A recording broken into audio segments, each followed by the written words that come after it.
Selamat berjumpa kembali dalam layanan audio Sahabat Seperjalanan. Hari ini adalah hari Selasa 11 Februari 2025.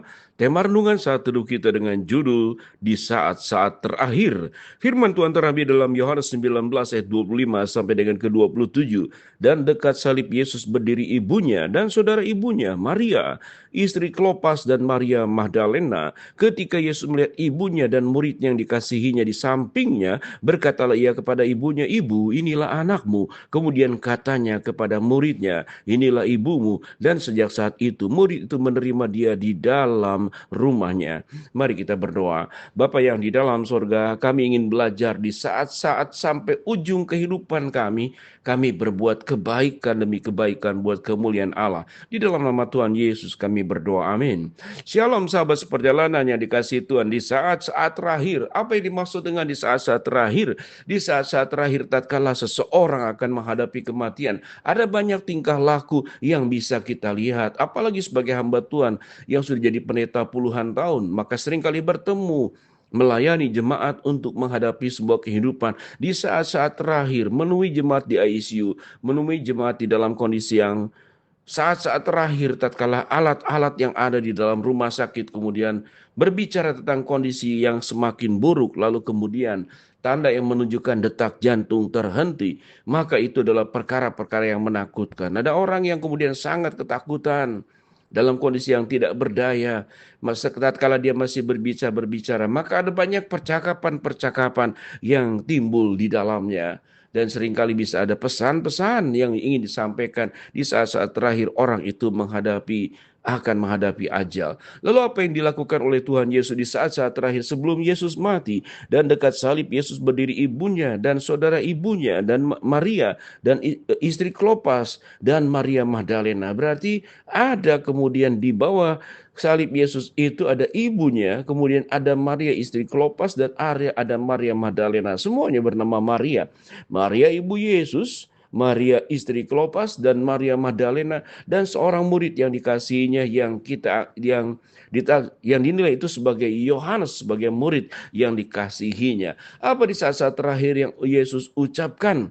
Maka Yesus berkata, ketika Yesus melihat ibunya dan murid yang dikasihinya di sampingnya, berkata dia kepada ibunya, "Ibu, inilah anakmu." Kemudian katanya juga kepada muridnya, "Inilah ibumu." Dan sejak itulah murid itu menerima dia di dalam rumahnya. Kalau kita boleh simpulkan perkara yang sederhana ini, seluruh kehidupan Tuhan Yesus adalah memikirkan orang lain. Seluruh kehidupan Tuhan Yesus dari lahir sampai kemudian meninggal, bagaimana memikirkan kebaikan demi kebaikan buat orang lain, selain penebusan yang Tuhan Yesus lakukan dengan karya keselamatannya sampai mati di atas kayu salib. Yesus memberi makan mereka yang lapar, Yesus menyembuhkan mereka yang buta, menyembuhkan mereka yang bisu menjadi berbicara, yang timpang berjalan, bahkan yang mati kemudian dihidupkan kembali, yaitu Lazarus, bahkan sudah beberapa hari mati dalam kondisi berbau busuk. Yesus tidak pernah ada di dalam dirinya sebuah kebencian. Hidupnya adalah hidup yang dilimpahi oleh kasih sayang dan cinta. Bagaimana bisa mengampuni perempuan yang berdosa? Bagaimana bisa bergaul dengan Matius pemungut cukai? Bagaimana kemudian bisa mau menyentuh orang-orang yang sakit kusta, yang tentunya pada saat itu dihindari oleh orang banyak karena itu adalah penyakit yang sangat menular dan tidak ada obat yang bisa menyembuhkannya, sehingga orang-orang kusta itu memang diasingkan, dikelompokkan tersendiri, dijauhkan dari lingkungan, tidak boleh ada dekat-dekat dengan perkampungan. Karena kusta itu adalah penyakit yang tidak ada obatnya. Jari jemari kaki, tangan itu bisa putus tulangnya satu persatu, bahkan telinga juga bisa lepas oleh sakit kusta seperti demikian.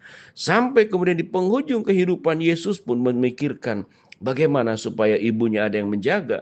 Dan itu dititipkan kepada Yohanes yang dikasihinya. Sehingga firman Tuhan berkata sejak saat itu murid itu menerima dia, yaitu Maria ibunya, ibu Yesus itu di dalam rumahnya. Sampai titik ini sahabat seperjalanan, apa yang kita buat seumur hidup kita?